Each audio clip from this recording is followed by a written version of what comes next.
Sumber daya alam merupakan segala sesuatu yang secara alami tersedia di muka bumi yang dapat dipergunakan untuk memenuhi kebutuhan manusia.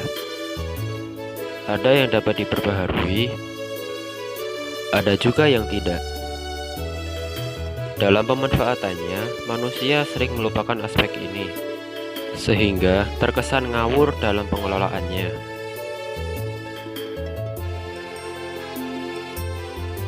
Sedangkan sumber daya alam pastinya akan dimanfaatkan juga oleh generasi selanjutnya.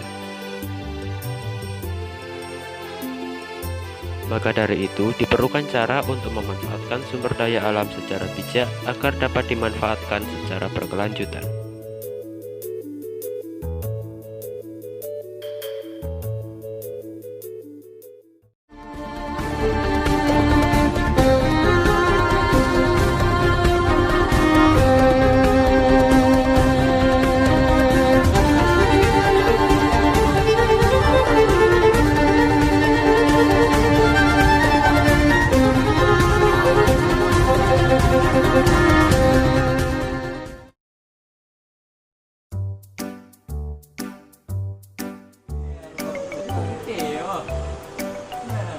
Ketahanan pangan adalah kondisi terpenuhinya pangan bagi negara sampai dengan perseorangan, yang tercermin dari tersedianya pangan yang cukup, baik jumlah maupun mutunya, aman, beragam, bergizi, merata, dan terjangkau.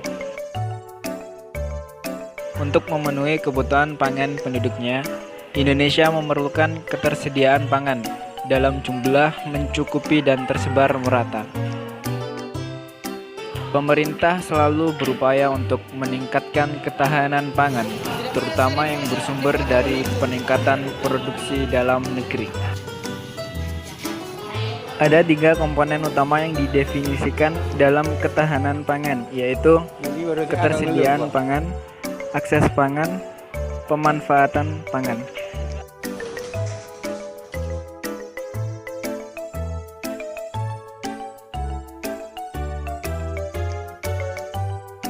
Peternakan merupakan kegiatan pengembangbiakan dan pemeliharaan hewan ternak atau piaraan untuk mendapatkan manfaat dan hasil dari kegiatan tersebut. Hal-hal yang perlu diperhatikan dalam kegiatan beternak sebagai berikut. Pemberian pakan. Pemberian pakan merupakan hal wajib dalam beternak. Dan tahukah kamu, pemberian pakan bisa berdampak buruk bagi lingkungan? Mengapa? Hewan yang diternak cenderung herbivor, pemakan tanaman kecil yang memerlukan wilayah yang luas untuk tumbuh. Sehingga hutan seringkali menjadi korban pembakaran dan penebangan liar demi pembukaan lahan pakan.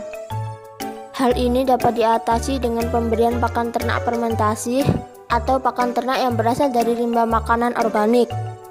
Cara di atas sudah diterapkan di Indonesia, meskipun cara tersebut masih menyebar di kalangan mahasiswa atau peternak tertentu saja. Berikut beberapa negara yang sebagian peternakannya sudah menerapkan sistem peternakan modern, yaitu Australia, Ukraina, Irlandia, Swedia, Cina, dan beberapa negara lainnya.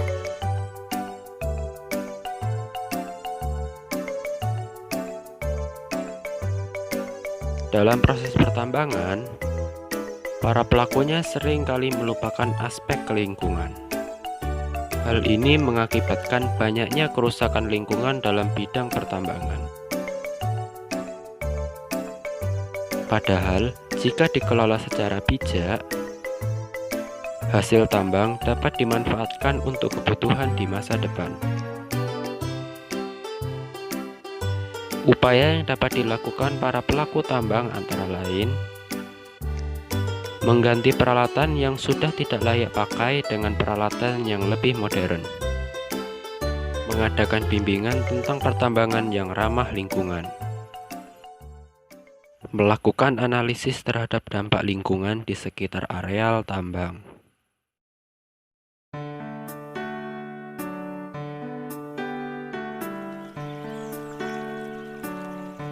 Karena perannya yang penting dalam menyerap polusi karbon dioksida, hutan sering disebut juga sebagai paru-paru dunia.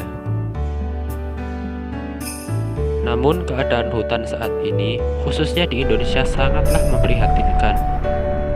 Dari tahun ke tahun, luas hutan di Indonesia terus mengalami penurunan hingga mencapai titik kritis. Untuk mencegah hal ini terus memburuk, kita dapat melakukan beberapa upaya sebagai berikut. Reboisasi atau menanam kembali hutan yang sudah rusak. Menerapkan sistem tebang pilih dengan hanya menebang pohon-pohon yang sudah tua dan tidak produktif lagi.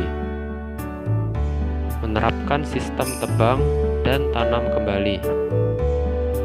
Dan pemberian sanksi berat bagi pelaku perusakan hutan.